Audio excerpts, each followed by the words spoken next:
Hi y'all, and welcome back to the garden. So today I'm really excited about this video because we're going to be talking about some of the annuals I'm going to be growing in the garden this year. This is going to be like a two-part video. This first one's going to be focused primarily on those plants I'm going to be growing in the flower beds and containers. And then the next video, or a video in the future in the coming weeks, will be on the cut flower garden. So a lot of the things you see today, there's not anything that you can necessarily grow from seed. So that will be included in the cut flower garden video that I'll be doing.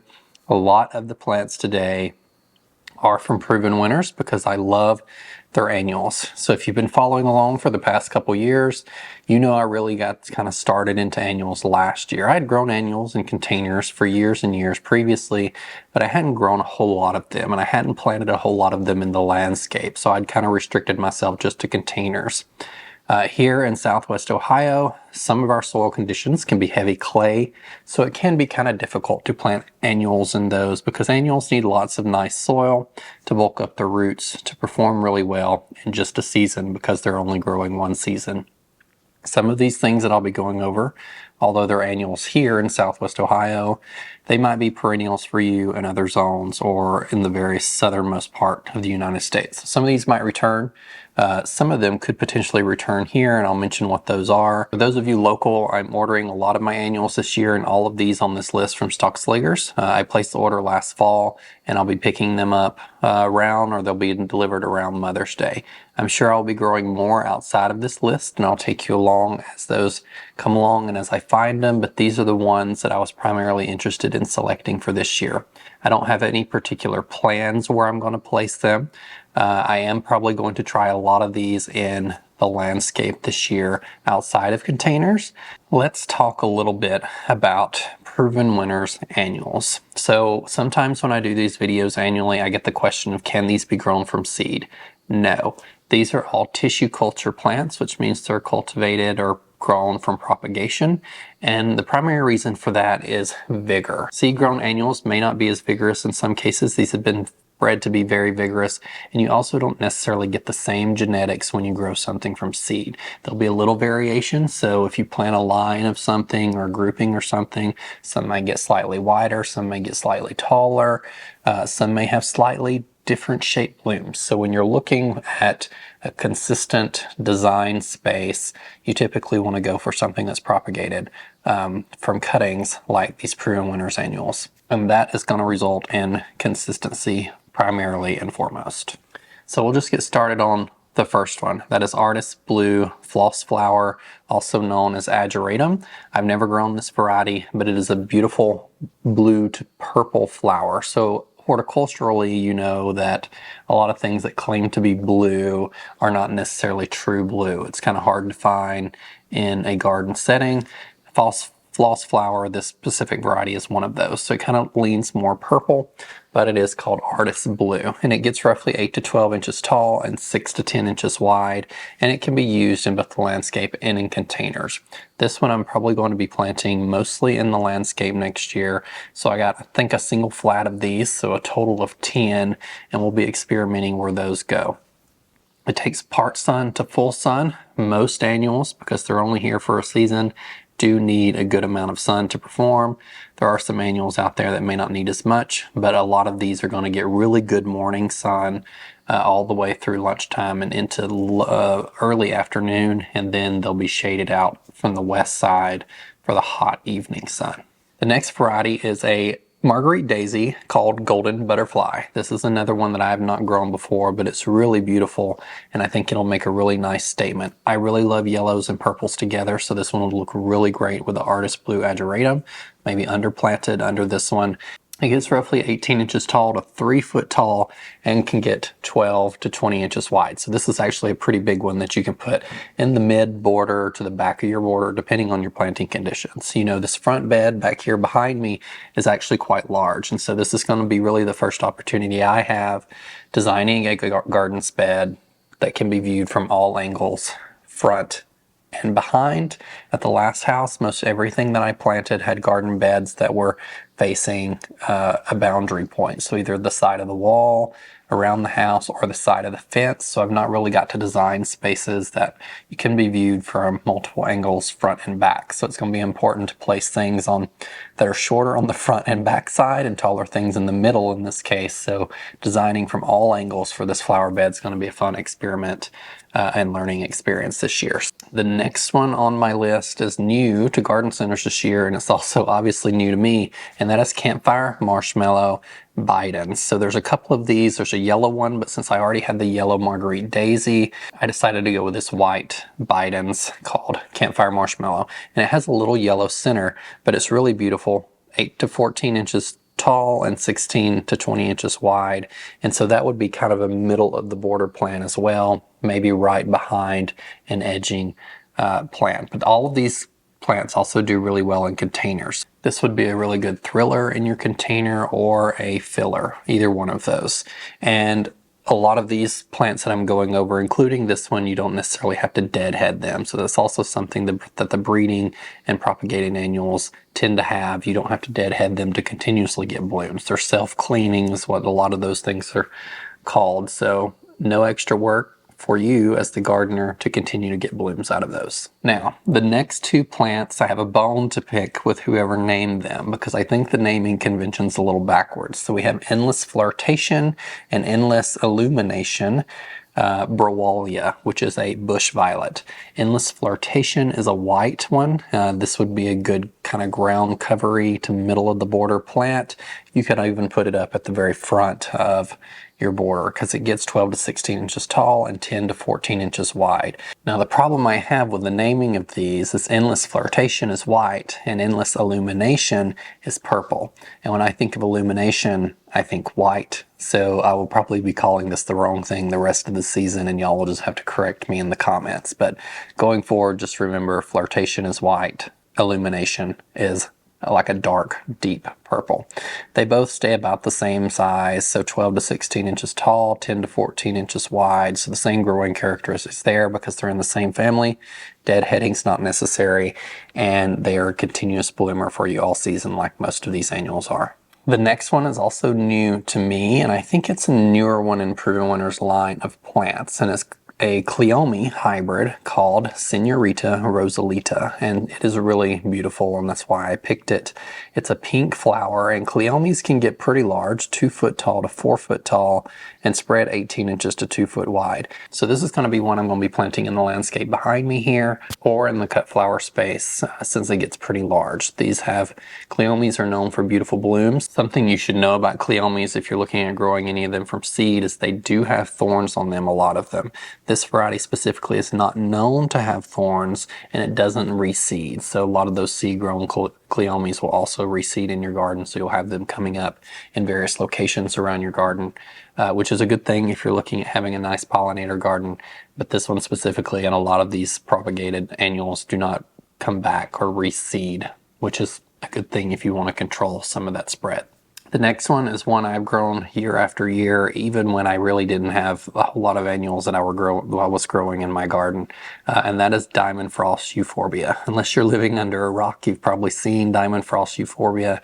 It is this beautiful filler for your containers. It can also go in the ground, but it's just gorgeous because it's this very ethereal, tiny light. It's smaller than baby's breath like you would see in arrangements, but it provides just a really nice filler and ethereal vibe. So if you have a thriller in your container that kind of blows in the wind, some Diamond Frost Euphoria underneath it, and then you can drape Dichondra Silver Falls, which is something I'm growing this year, or another spiller underneath, and it just provides a beautiful centerpiece for any container that you're doing. It gets roughly 12 to 18 inches tall and wide, so it's a pretty square type plant, but also can be used to line pathways and borders and stuff like that.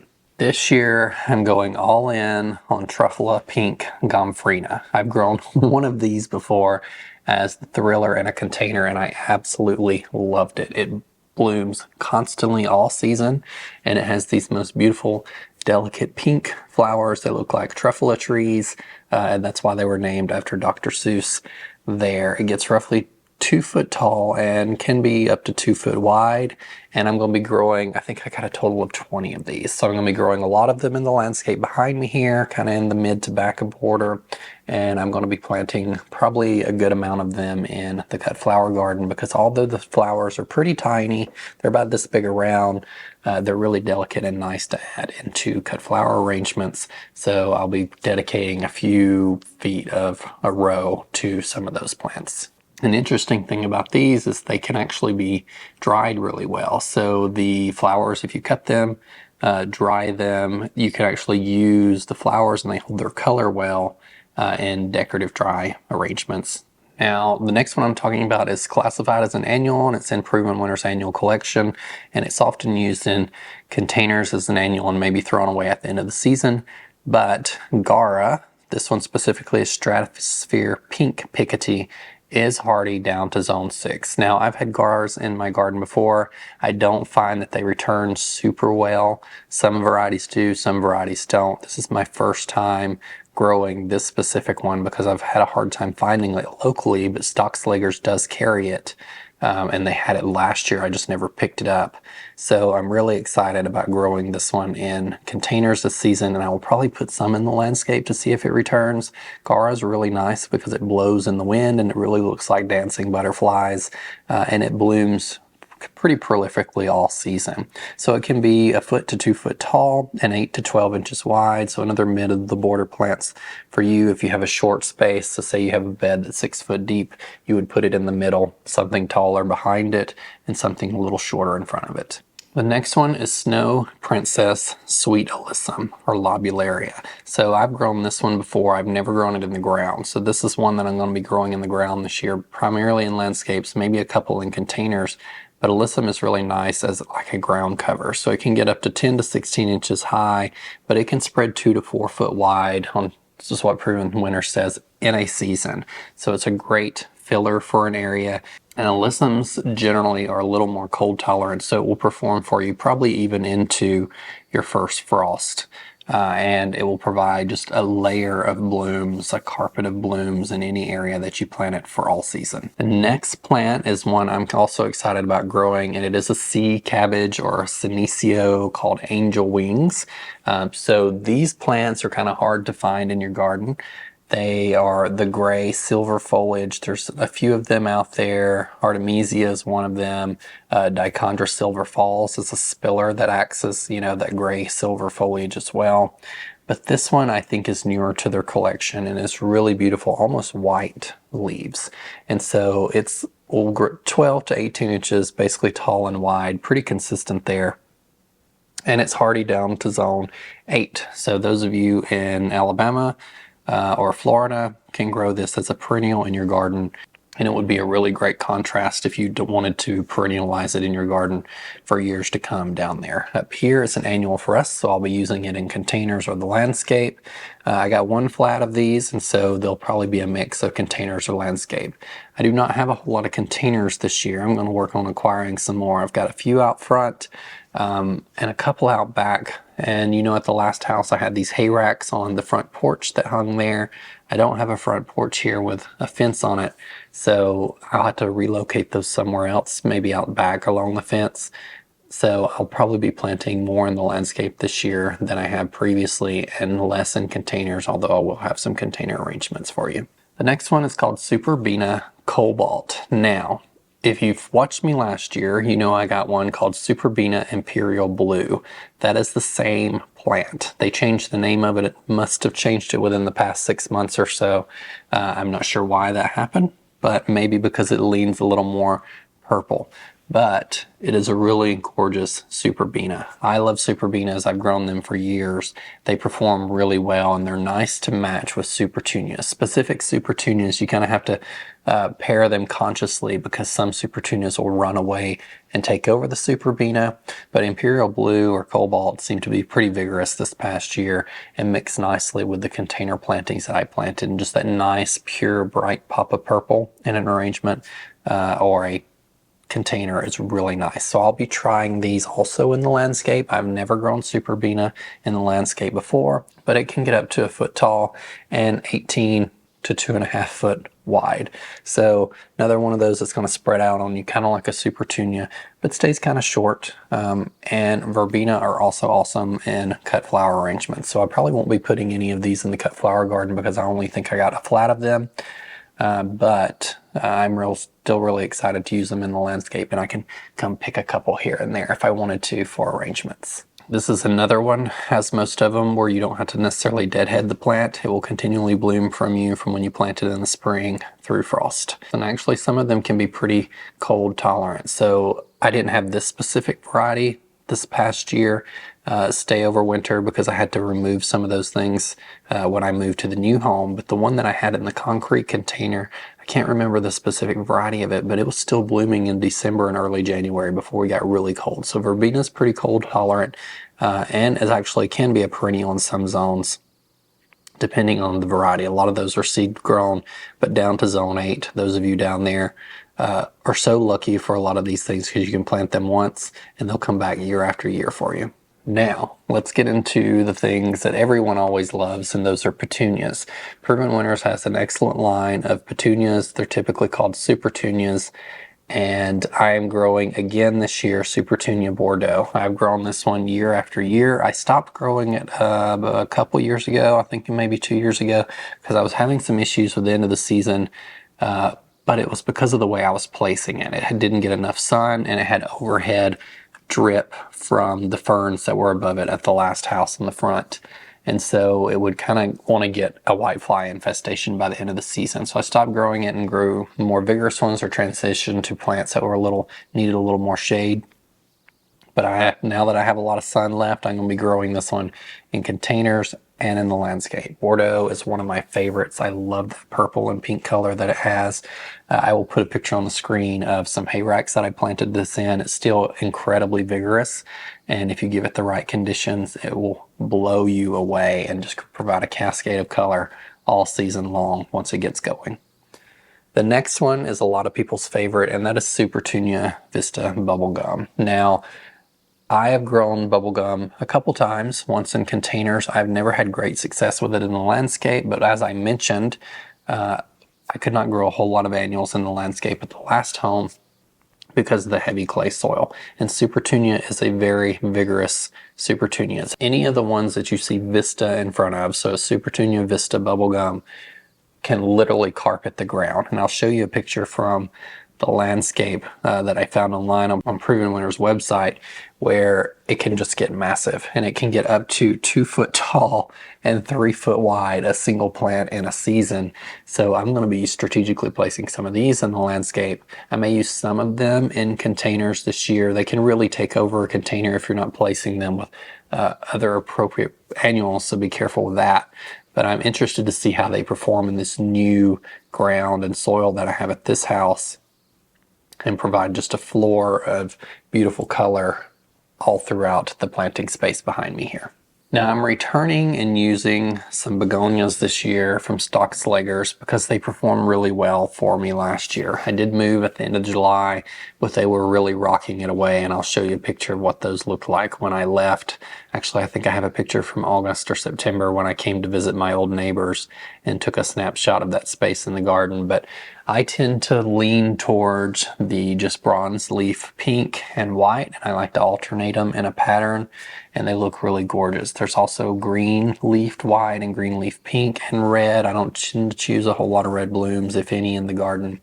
And I tend to lean towards the bronze leaf ones just for some contrast against other green plants in the garden. So you get both the leaf contrast and the beautiful blooms when you pick the bronze ones. But I ordered, I think, about the same amount as I did last year to pop in various parts of the garden. They did really well in containers for me last year. I had some out here in the concrete containers that I brought with me, and those continued to perform until we had a freeze, even though they didn't really have consistent irrigation or water to them, because after we moved there was just a lot to do. Still performed really nicely for me, so I'm definitely going to be adding those to the containers. But in the landscape as a nice little border, because they stay kind of smaller, they also work really well for you. I'm also growing again this year a bronze leaf. It's called Kenova Bronze Leaf Peach Canna for Thriller in containers. It was really beautiful last year. Kind of orangey, kind of that coral soft pink pastel color that I like so much. And once again, a bronze leaf for some contrast against the other green plants you're planting in your containers. They just really performed pretty well for me last year, and I'm going to be repeating that as a centerpiece in some of my containers. Dichondra Silver Falls is probably always going to be in my garden each year. It's a nice annual that you'll use for a spiller in your containers. Really prolific when it gets going, but it's just beautiful. I see a lot of people utilize this in it's not necessarily something that I enjoy, but the planters that look like a head, and they use it as hair for the head of those planters. So it works really well in that instance, or if you just want to use it as a spiller in your containers. And I have had this one reseed in my garden. So I had it in a container in the last garden as a spiller, and it must have dropped seeds over the summer, and the next season I had some growing on the ground under it. So it's actually really beautiful as a ground cover as well. And the last two, which I grew last year, at least one of them, is an 𝗟𝗶𝗸𝗲, which is a sweet potato vine called Solar Blackheart, and I have one called Solar Limeheart. I grew Solar Blackheart last year in containers, and it performed incredibly well. And then I also took some in the vegetable garden to be interesting last year, and they blew me away with consistent irrigation. Sweet potato vines are something that do need consistent irrigation. If you don't give them consistent irrigation, then they can wilt sometimes, but typically if you give them enough irrigation, they'll get almost as big as you can imagine them getting. I planted some with purple fountain grass a few years ago. So it was a center of purple fountain grass and then green sweet potato vine under it, and it blew me away. And it was actually so vigorous I had to keep clipping on it because it was crawling all over the sidewalk. I'll see if I can find a picture and show that to you, but a really stunning, just kind of simple arrangement. And that does lead me to my last one. I have some purple fountain grass coming. So purple fountain grass is an annual, and it can actually get pretty big, maybe up to 3 foot tall. Equally as wide at the end of the season as it kind of starts to splay out, and it is wonderful as a mid border of the plant or at the back of your border if you have a short border to grow in the ground. But as I mentioned, I've also grown this in containers with sweet potato vine, and it will blow you away. It might stay a little more constrained in the container, but if you give it enough room, it will get pretty massive. And the plume heads, the plumes at the top of the seed or top of the grass at the end of the season are also really beautiful.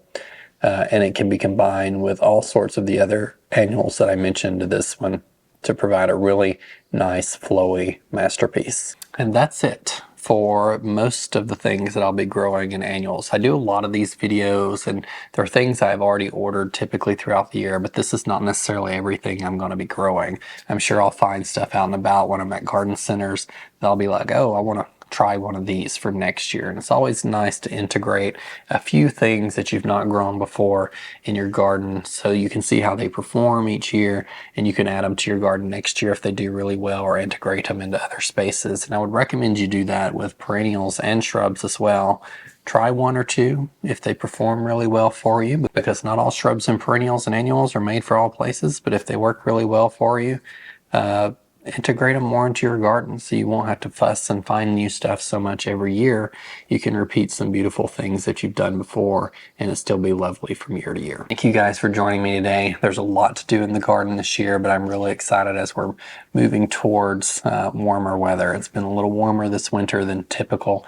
It's allowed me to get outside a little more and do a little few things here and there that I wouldn't typically get to do, which is kind of holding me off. Next month, I hope to start a few seeds, things like tomatoes and peppers and that type thing, the staples to a vegetable garden. And then probably mid-April, I will start a lot of seed items for the cut flower space. Zinnias, dill, and some other items I'll cover in the next video. Thank you guys for joining me, and remember, be a light. Take care. Bye.